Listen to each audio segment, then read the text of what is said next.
अध्यक्ष महोदय, वसुधैव कुटुंबकम की परिकल्पना बहुत पुरानी है।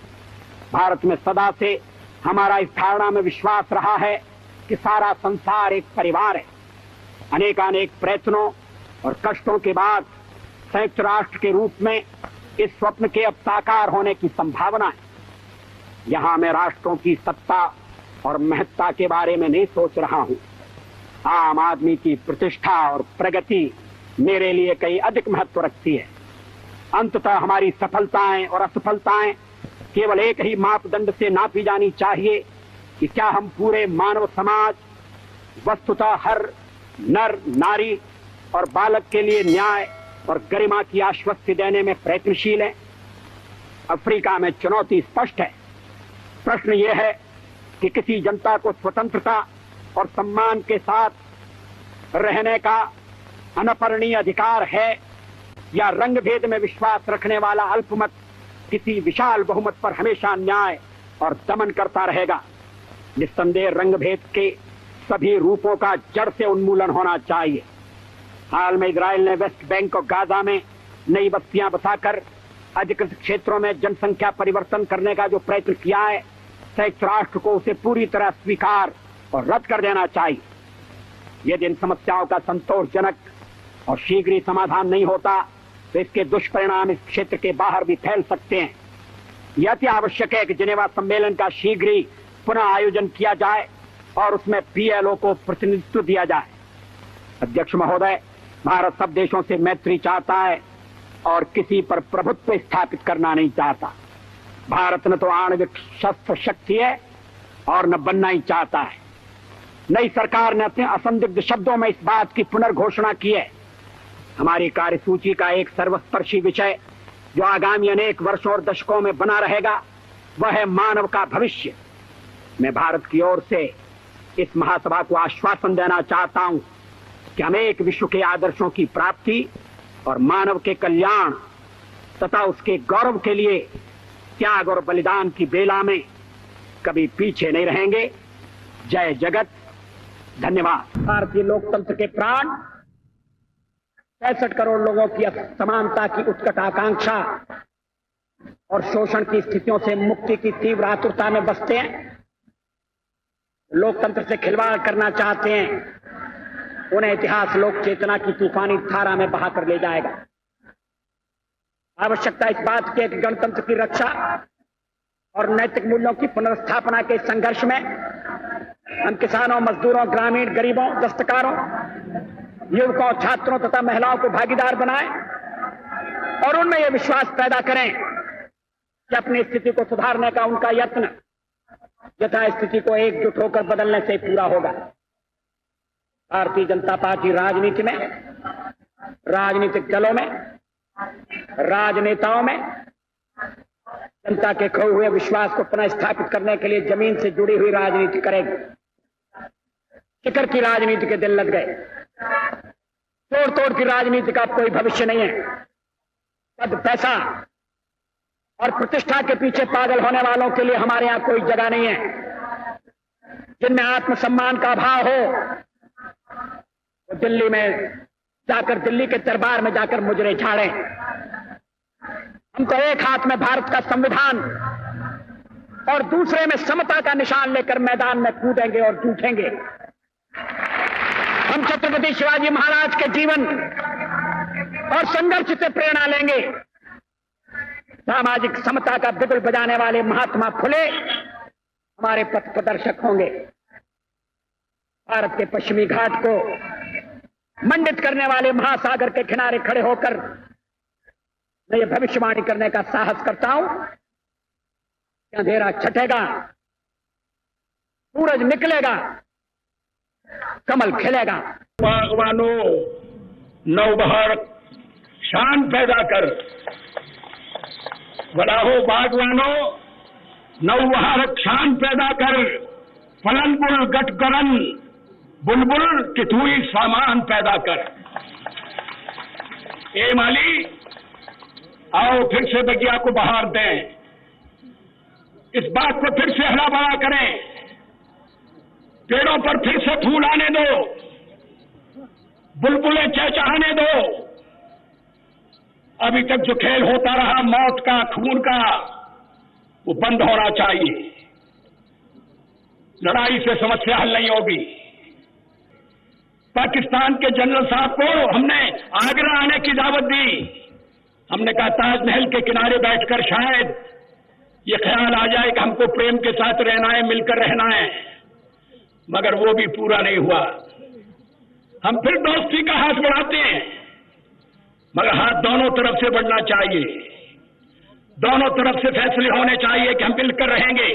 मुफ्ती साहब के नेतृत्व में जो यहां सरकार चल रही है, उसे कामयाब बनाना हम सबका फर्ज है, ये हम सबका काम है।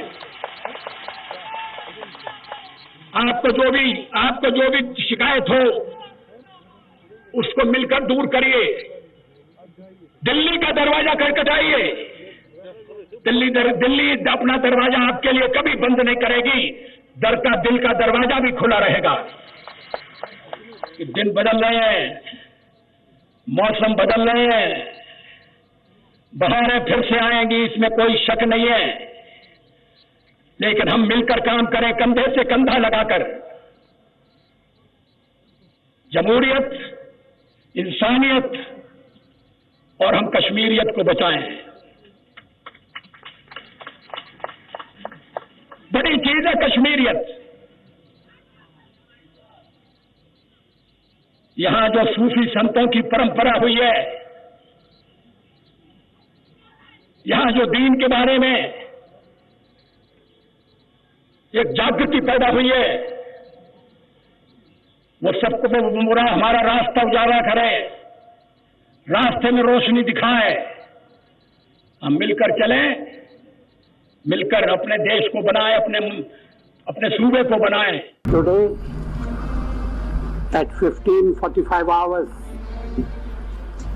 India conducted 3 underground nuclear tests in the Pokhran range.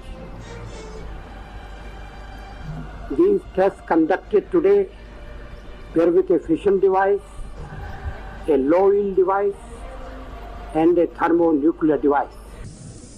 Pokhran 2 कोई आत्मश्लाघा के लिए नहीं था, कोई पुरुषार्थ के प्रकटीकरण के लिए नहीं था, लेकिन हमारी नीति है, और मैं समझता हूं ये देश की नीति रही है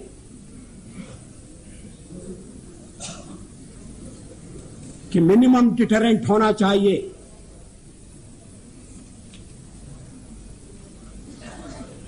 वो क्रेडिबल भी होना चाहिए।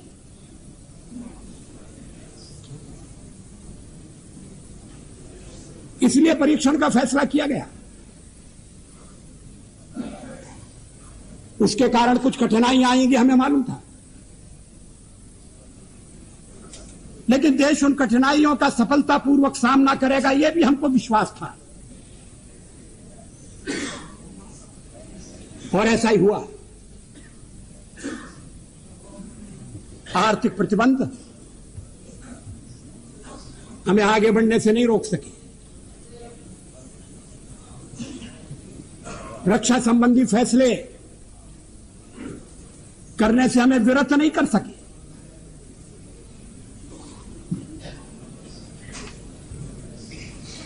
लेकिन परीक्षण के साथ हमने यह भी ऐलान किया कि हम परमाणु हथियारों का प्रयोग करने में पहल नहीं करेंगे। No first use. हमने यह भी कहा कि जिनके पास परमाणु शस्त्र नहीं है, हम उनके विरुद्ध उनका उपयोग नहीं करेंगे।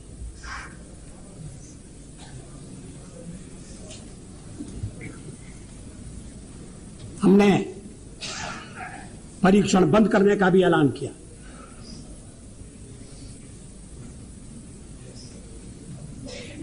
सचमुच में पोखरण में हम एक और परीक्षण कर सकते थे,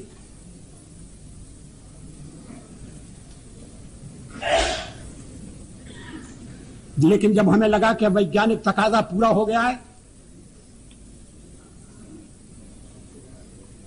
तो उस परीक्षण को हमने छोड़ दिया।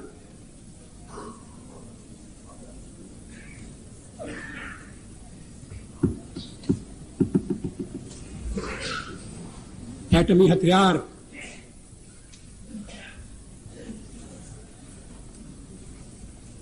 रक्षा के लिए भी हो सकते हैं।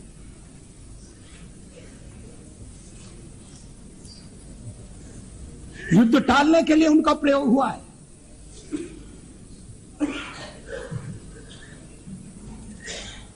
इतने वर्षों तक यूरोप में शांति रही, दो शिविरों में बटे हुए विश्व में युद्ध नहीं हुआ। इसके मूल में कहीं ना कहीं ये बात थी कि शक्ति संतुलन है